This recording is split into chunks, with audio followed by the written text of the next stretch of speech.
Welcome to the inquiry on the BBC World Service. President Trump is due to leave the White House 4 years sooner than he ever imagined. He'll be just like any other US citizen again. He still refuses to concede, but he's running out of legal avenues to overturn the vote, and many Republicans now say he has lost. Not winning represents to Donald Trump being a lesser person, being someone whose very genetic makeup is lacking. He doesn't have to go until January the 20th. There's still work to do before Joe Biden takes over. He can try to pressure the incoming president to do things that the incoming president doesn't want to do. But his time is nearly up. This will not be like the former presidents who refused to opine on current politics. He will not disappear quietly into the night. So we're asking, what will Trump do next? The inquiry starts after the news. BBC News. Hello, this is Jerry Smith. Ethiopia's military has warned people in Tigray's capital city of possible artillery fire as it attempts to overthrow the province's ruling party, the TPLF. The Ethiopian government has said 3 envoys being sent by the African Union to mediate an end to the conflict will not be allowed to travel to Tigray. Our Africa regional editor, Will Ross, reports. An Ethiopian military spokesman told state media the army planned to encircle the city of Mekele with tanks. What Colonel Dejene Tsegai said next was chilling. He warned of artillery attacks and said people should free themselves from what he called the junta, before saying after that there'll be no mercy. The Tigray officials, who the government's trying to overthrow, are sounding defiant. They say the city of over 500,000 people can't be encircled. The government in Addis Ababa has effectively rejected the African Union's attempt to mediate between the two sides. Leading members of a Pakistani opposition movement are preparing to address an anti-government rally in Peshawar, defying officials who advised a ban on the gathering. Our South Asia editor Jill McGivering reports. Local officials refused to give permission for this rally, saying they were concerned about the risk of a large crowd spreading the coronavirus. The Prime Minister, Imran Khan, went further, accusing the organisers of, in his words, callously destroying people's lives and livelihoods by going ahead. But the alliance seems determined to keep up pressure on his government. This is their 4th rally in just over a month, 1 in each province.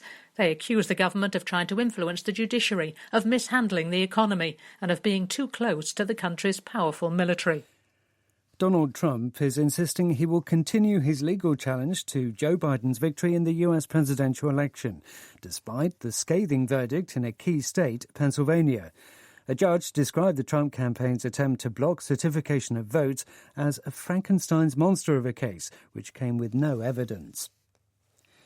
The annual G20 gathering of the world's richest countries, hosted virtually this year by Saudi Arabia, is drawing to a close.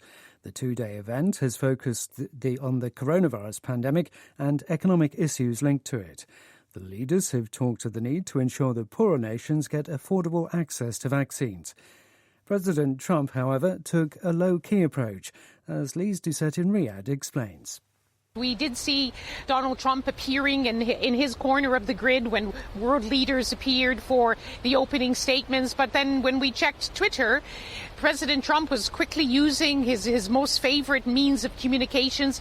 And then when these public screens went away and leaders met privately for this crucial summit on greater preparedness for the pandemic, President Trump suddenly left, went onto the golf course, and there he was photographed while the leaders were talking about this major world crisis. BBC News. In Australia, the border between New South Wales and Victoria, which has been closed for more than 4 months because of the coronavirus pandemic, is due to reopen within the next hour. It's a significant step closer to normal life, particularly for the state of Victoria. It enforced one of the world's strictest and longest lockdowns, including a so-called ring of steel fencing off the city of Melbourne. At least 14 pro-Iranian fighters are reported to have been killed in airstrikes in eastern Syria. A war monitor said it suspected Israel was behind the overnight attacks, which hit sites near the town of Al-Bu Kamal. Those killed were Iraqi and Afghan militiamen. Israel hasn't commented. Patriarch Irene, the late head of the Serbian Orthodox Church, has been laid to rest at St. Sava's Cathedral in Belgrade amid strict coronavirus precautions. He died on Friday after being infected with COVID-19. This report from our Balkans correspondent, Guy Delaunay.